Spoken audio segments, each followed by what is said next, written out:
Hola chicos, ¿cómo andan? Bueno, acá este es el PowerPoint que le presenté la clase anterior, en donde hablamos de los ecosistemas, que era un conjunto de seres vivos de diferentes especies que habitaban en un lugar determinado y tenían interacción con los factores abióticos, que eran el agua, la luz, el aire, el sol, etc.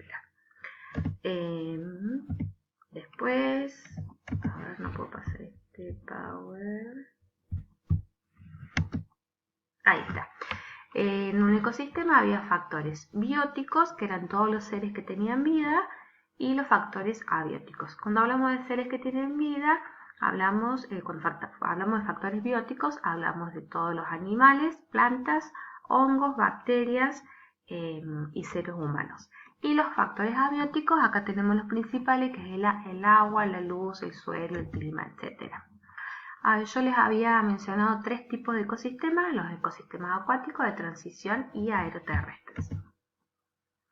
Y le había dicho que dentro de esos ecosistemas se daban cadenas alimentarias, alimenticias o tróficas, que la flechita significaba es comido por, y que en las cadenas tróficas, eso tenían que acordarse muy bien lo de la flechita, y que siempre empezaba con un productor o un autótrofo. Entonces, después les dije que esa cadena alimentaria estaba inserta, o sea, estaba dentro de lo que es una red más amplia, que son las redes alimentarias, que es lo que vemos acá. Y habíamos visto hasta los productores, que los productores eran los seres autótrofos, aquellos que producían o generaban su propia energía, ¿sí? Como son las plantas, algas y algunas bacterias, por medio de la fotosíntesis. Ahora yo quiero mostrarle la parte que sigue.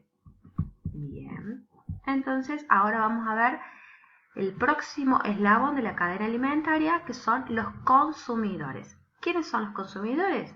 Son aquellos que se alimentan de otros organismos de la cadena alimentaria o alimenticia, ¿sí? Estos consumidores son heterótrofos, es decir, que no pueden producir su propio alimento porque no tienen los mecanismos necesarios, no pueden realizar ese proceso, entonces son heterótrofos y comen lo que producen otros, o sea, las plantas, vegetales, algas, etc. Y consumen la materia orgánica de los seres vivos autótrofos.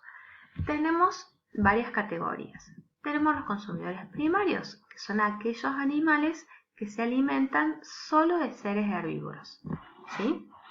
En este caso está graficado por estos zorros o lobitos, no sé qué son, que se comen a los conejos. Los conejos vendrían a ser los herbívoros, ¿sí? Los herbívoros son los consumidores primarios, que se alimentan de las hierbas. Las hierbas son comidas por los conejos, son los consumidores primarios. Los consumidores secundarios son aquellos que se comen, que acá sí están representados por los zorros o los lobos, que son los que comen a los herbívoros. Es decir, los secundarios se alimentan de aquellos seres que son herbívoros. Y los consumidores terciarios o superdepredadores son aquellos animales que se alimentan de otros carnívoros. Y en el libro ustedes habrán leído que hay unos consumidores finales, que son aquellos que no tienen un depredador natural, ¿sí? Bien. Ahora vamos a los descomponedores. Los descomponedores son un tipo de organismos que se ocupan de aprovechar la materia inorgánica de la energía que representan o que tenían los restos de animales o plantas. Por ejemplo, muere un animalito, entonces entran los descomponedores que van a volver esa materia inerte, ¿sí? Ese animalito muerto o ese gajo de una planta que se ha caído, y lo van a descomponer en partículas más pequeñas y va a volver como dióxido de carbono, o sea, ese animalito muerto lo van a descomponer, lo van a desarmar y va a volver como parte de dióxido de carbono al aire y como sales minerales al suelo. Entonces van a fortalecer el suelo en el cual vivían. Pero no son solamente de aquellos, no son solamente bacterias, hay virus, bacterias, y dentro de los descomponedores habrán leído en el libro que están los carroñeros que son aquellos que se alimentan de estos animalitos muertos, que en una primera instancia nosotros los podemos ver como algo agresivo, pero en realidad sirve para limpiar el suelo y que no queden restos de ese animal en descomposición. Ahora yo le quiero hablar de algunos componentes básicos que vamos a encontrar en todo ecosistema. Vamos a ver lo que son especie, comunidad y población. En la clase de esta semana van a tener un para recordar en donde se especifica cada uno de ellos.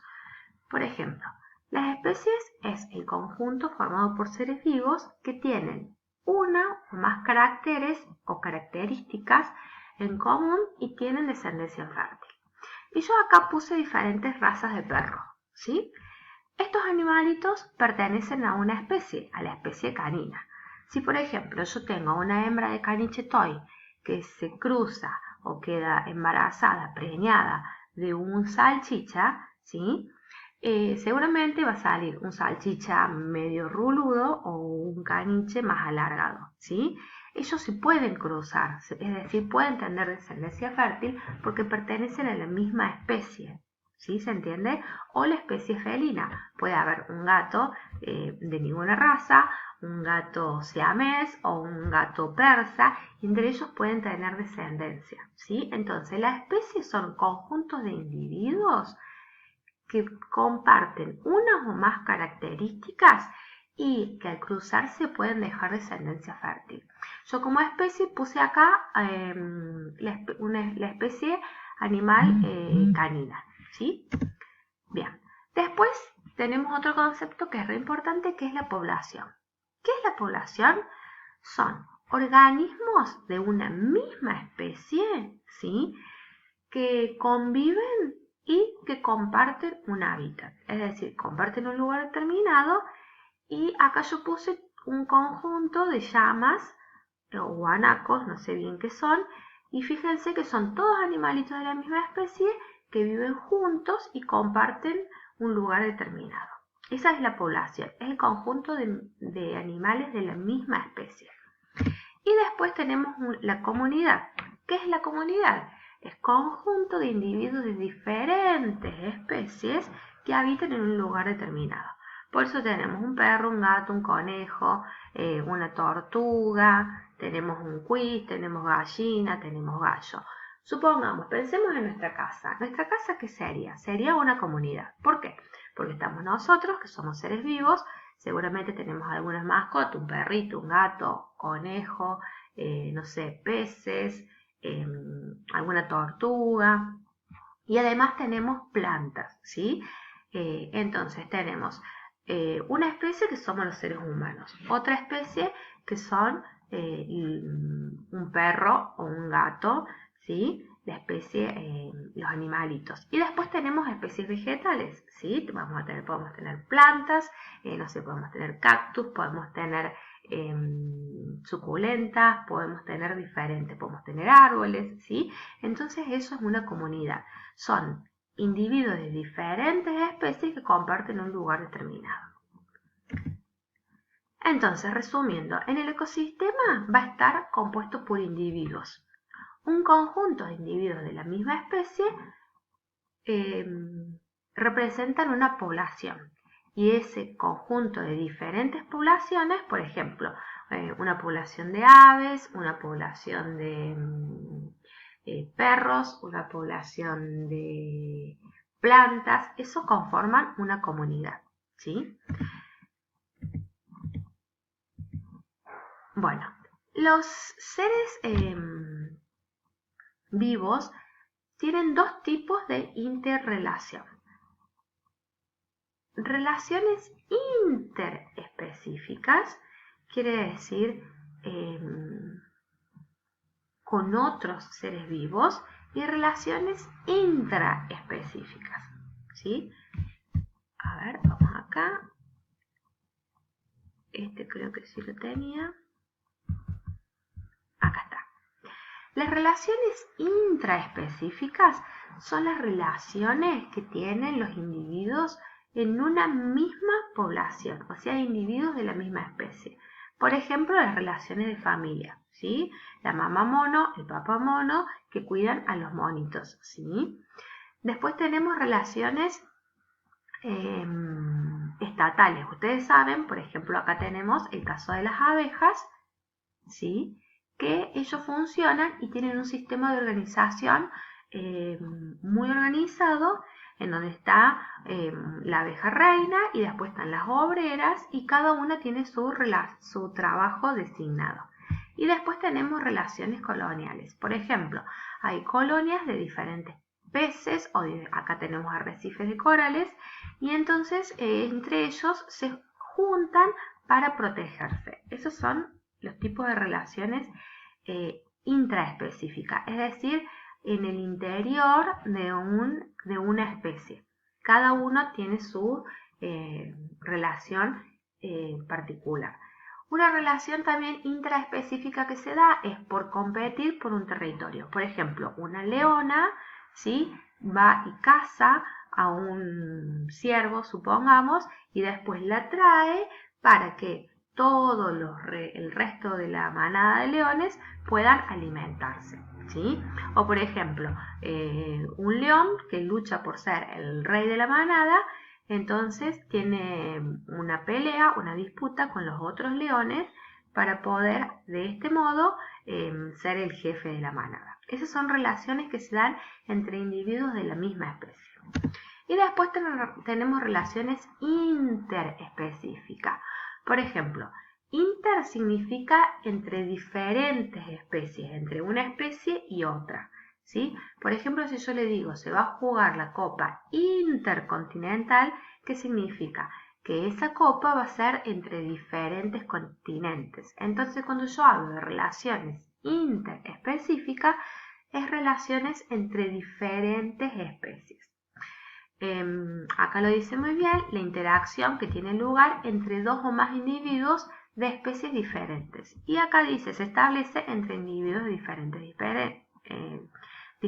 especies. Entonces, las interespecíficas son entre diferentes especies. Tenemos, dentro de esas relaciones entre las diferentes especies, tenemos simbiosis, tenemos, se me fue, ahí está, tenemos simbiosis, tenemos competencia y tenemos depredación. Y dentro de la simbiosis tenemos el mutualismo, el comensalismo y el parasitismo. Uy, se me va esto.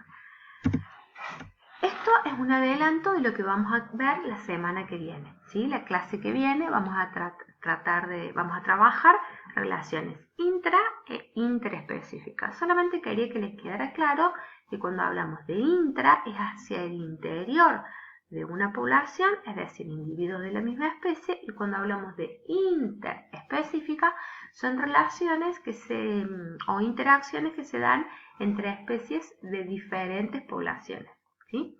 Bueno, espero que les haya sido claro, les mando un beso y después de esto tenemos algunas actividades para que resuelvan. Nos vemos.